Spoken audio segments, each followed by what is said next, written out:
What is up, guys? Welcome back to another GeekaWhat video. And in today's video, I'm going to be building a truly insane gaming PC inside of a case I've wanted to build in for ages. That's right, I've finally picked up Phanteks NV7, a load of stupidly expensive case fans, and some awesome hardware that's gonna hopefully give us great gaming performance at 1440p, but especially 4K. I've picked up what might be some slightly controversial choices, which I'm gonna talk about in today's build before testing to see whether this really stacks up in the most popular titles out there, and of course looking at how amazing it's hopefully going to look in a signature GeekaWhat montage.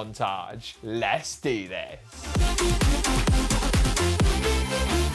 Now I'm going to start off this build today by talking about the case because I feel like it requires a little bit of explanation. I've sustained a back injury and unfortunately that makes me not very good at opening case boxes today. Oh, we did that in the last video and it looked really funny. Roll the clip. But that was a lot more heavy. I don't know which way's up, not that way. Here it is. Wow, a bit of a unit. Now this right here is the Phanteks NV7. And I'll be honest with you, when this case first came out, I was like, why would you buy that? Like, I didn't really understand the visuals and the aesthetics, but I must admit, having seen a few people building one, my opinions have changed. Now, this might sound really weird, but the thing that appeals to me about building in this case is the challenge of making the top of the case not look empty. That sounds really weird, doesn't it? This is a really interestingly proportioned chassis where the power supply sits at the top behind this little shield here. And what that means is we've got a lot of dead space at the top of the case to try and fill. It's also got this really cool door at the back of the case, which helps to just close the whole thing off, I guess. And I think that can be removed, as can all of the other panels, with just a couple of thumb screws. So there's our top panel. Build quality on this feels pretty good. And yet the rear panel does indeed come off. And behind this is actually some nice little cable routing options to help keep all of your cables neat and tidy. Now the plan today is to put a pair of 120s at the back, to put some 140s at the bottom. I think this case supports 4 120mm intakes on the side, and then of course room for our 360mm radiator at the very, very top. Now then, that's the case discussed. This is going to be a big talking point later. For now, let me dive into some of the other hardware in today's build. And let me start with the GPU. Now, in theory, you could swap this graphics card out for basically any high-end GPU. Now the 5070 Ti is what I've gone for because at the moment with current pricing, I think it kind of makes sense versus the 9070 XT. You could drop up to the 5080 if you wanted even more performance, or this build could definitely take a 5090 if you wanted the extra gaming firepower. To be honest with you, you can swap this out for the 9070 XT if you wish, and as you can see from our gaming benchmarks, the two cards trade blows with one another. Some recent driver updates have made the AMD card a little more compelling than it once was, but the 5070 Ti is still a great bet. Now, rather controversially, I'm going to be pairing the 5070 Ti up with this, a Core Ultra CPU. Now, I can hear you in the comments, James, why? Honestly, Core Ultra pricing has dropped a lot, and that's made me a bit more interested. Now, this particular chip's the Core Ultra 9, but I'm actually going to recommend you use the Core Ultra 7 and use the 7 in our benchmarks later, because this is a little probably too expensive for this kind of config, but my Core Ultra 7 is stuck in the post. I think it's got lost. So for now, this will do, but I'm going to swap this out a bit later. Core Ultra's biggest problem isn't actually heat and thermals, as was the case previously. It's just the performance versus AMD doesn't tend to be quite as fast. I'm actually going to do some comparative benchmarks later with this exact build and swap the CPU out for the 9800X3D and see what kind of difference in performance we're going to see. The most compelling thing about this CPU is actually the price right now. You can find it for less than $290, which is way cheaper than any of the direct AMD competition. And for a CPU with this many cores, it's kind of nuts. Now, in terms of fans, let's talk about fans because there are many, many fans. I'm not sure if we're going to need all of them. In life, I've always learned it's best to be over-prepared than it is to be under-prepared. So I've got a trio of 120mm ARGBs. Presumably they're going to go on the radiator to give us push-pull. I've then gone for another triple pack of Corsair's QX120s for the side intake, although I am going to need an extra one, which I have here. I've then gone for some 140mm fans for the bottom. I think it can fit up to 3 140mm units. So that's our bottom fans.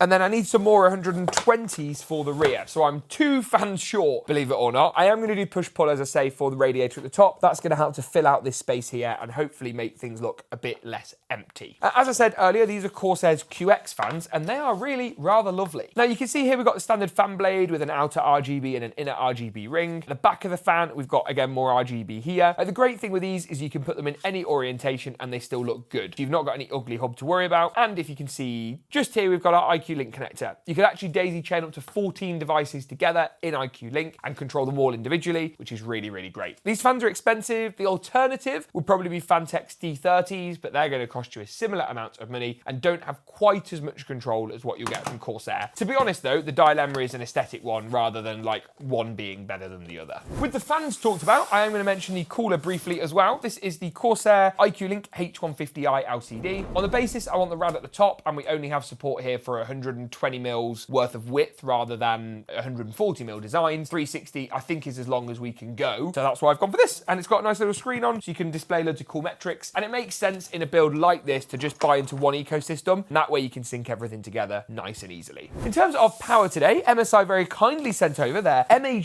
A850GLS PCIe 5. Oof. And it is a Cyberpunk ATX 3.1 PCI Gen 5.1 power supply. 850 watts is going to be plenty today. Our more power efficient Core Ultra CPU and 5070 Ti are going to suit this power supply really nicely. In terms of the motherboard, I'm completing a bit of an MSI motherboard, GPU and power supply trio. This is the MSI Pro Z890-A Wi-Fi. It's a pretty simple board that gives you good features, good connectivity, and has everything we need at a price that, at least compared to some Z890 boards, isn't going to break the bank. Quick mention of storage and RAM to wrap up.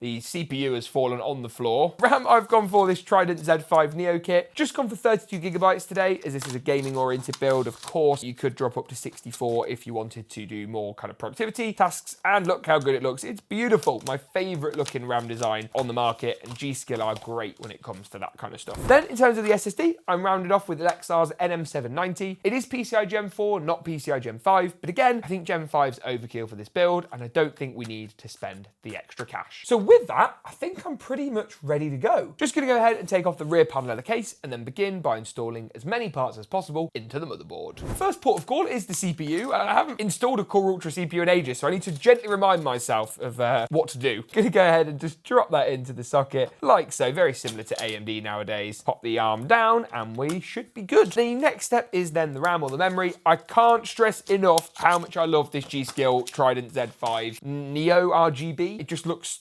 such a good looking kit of memory. Gonna just push back the bottom ends of the second and fourth RAM DIMM clips, a little something like so. Come on, there we go, lovely stuff. And just repeat that for both of the RAM DIMMs in the build today. Then going to go ahead and go for the M.2 drive next up. Now we've got a couple of options here. We could use the Gen 5 slot at the top or one of the lower Gen 4 slots. I'm not planning on adding a Gen 5 drive to this build later on, so I'm just going to use the top slot because it's easiest and it's got the nicest heatsink and tallest design. But if you are planning on a Gen 5 NVMe upgrade, maybe leave this slot spare and just keep your options that little bit more open. And with that, we're good to go. Now there is one more thing I'm going to do here, and that's just do some of the prep for the CPU cooler, including installing this backplate that Corsair give you with their H150i and these 4 standoff posts through each corner. I'll show you now as well a little snippet of how you do this for both Intel and for AMD, as displayed in Corsair's manual. Then the motherboard is ready to move into the case, and it kind of threw me then. The motherboard goes really low down in this chassis, actually at the bottom, which is a bit rogue. However, still looks pretty good. And you can see there the raised center standoff will hold it into place. Now, you might be a bit thrown off by the silver accents on the motherboard. I think it's all gonna look good once the whole thing pieces together. So we're just gonna have to kind of bear with it for now. 9 screws to go in, 3 at the top, 3 along the middle, and 3 down the bottom. With the motherboard complete, it's time for some fans. And I think, rather than boring you with the details of installing 1, 2, 3, 4, 5, 6, 7, 8, 9, 10, 11, 15 fans in this build, it's time for the return of the Fantage, aka the bit of the video where we're only doing fans, but not that kind of only. Anyway, yeah, right, moving on. It's Fantage time.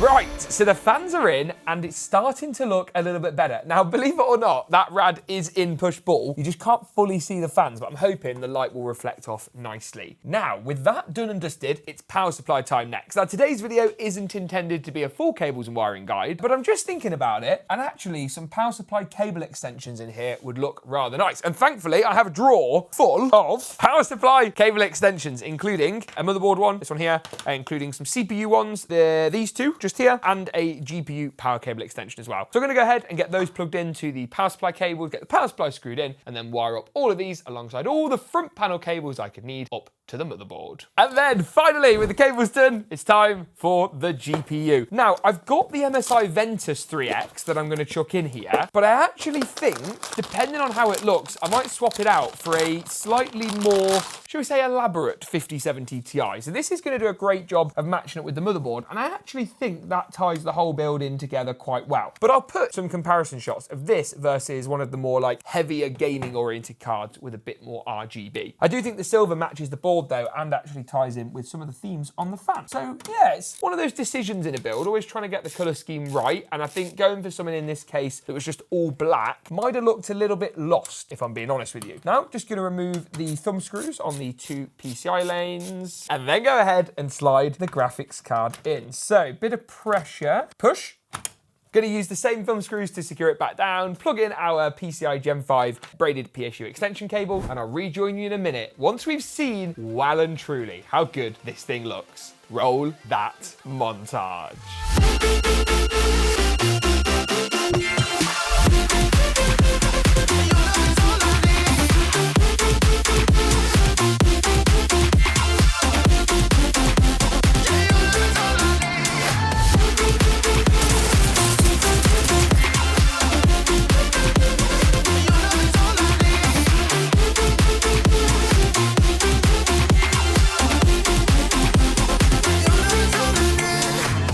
So the build looks really good, but does the choice of a Core Ultra 7 just trash the performance of this system, or is it actually a great value option with current market pricing? Well, on your screen now is a summary of all the different benchmark data we ran from this exact build with the 5070 Ti and that Core Ultra 7 that I swapped out into this system. I'm going to walk through some of the games in a bit more detail and also cover off a direct comparison between the Core Ultra 7 265K and the 9800 X3D. Now let's start off with Cyberpunk 2077. Here we tested at 4K high settings, and on the 5070 Ti and Core Ultra 7 in this build, achieved an average of 77 frames per second. Swapping the CPU out for the 9800 X3D only yields an extra 3.9 frames per second on average, so while you are going to get a little bit extra performance, it's not massive, especially considering the cost saving. Move through to Call of Duty's Black Ops 6, and at 1440p high, this build pulled in 136 frames per second on average. Not a bad result at that 1440p resolution. Now swap out the 9800 X3D and you do gain a bigger FPS margin this time around with 147 on average. I should point out at this stage though that there's nearly a $200 price difference right now on Newegg between the Core Ultra 7 and the 9800 X3D. Is that worth the 10 frames a second? That's the big question here. The final game I want to look at a little bit more closely is Hogwarts Legacy, and at 4K high settings from this build we achieved just shy of 100 FPS, 97.5 from the Core Ultra 7, which was actually faster than the 88.7 frames per second achieved on average from the 9800 X3D instead. An interesting set of results then for a build that might have been considered a peculiar choice 6 months ago, but based on current market pricing, where you can find a Core Ultra 7 CPU for around $280, I actually think this could represent pretty great value for money. I also want to round off by giving a big thanks to MSI for kindly sending over their 321 URX QD OLED, which is a gorgeous 32-inch OLED gaming monitor that we used to benchmark this build, 1440p, and of course that top-end 4K resolution. If you enjoyed this video, make sure to get subscribed. Thanks for watching, and as always, we'll see you in the next one.